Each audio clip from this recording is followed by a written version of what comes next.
Alright, so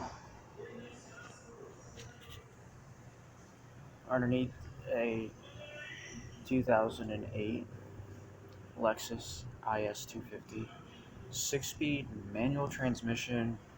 It's got the RA62 and it's got a bad clutch. So we are taking off the transmission. And have one bolt left on the top side.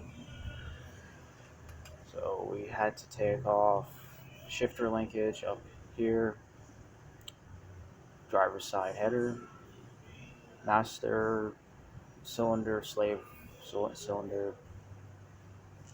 Actually, master cylinder is still on the car. Slave cylinder had to be unbolted and tied it out of the way. And yeah,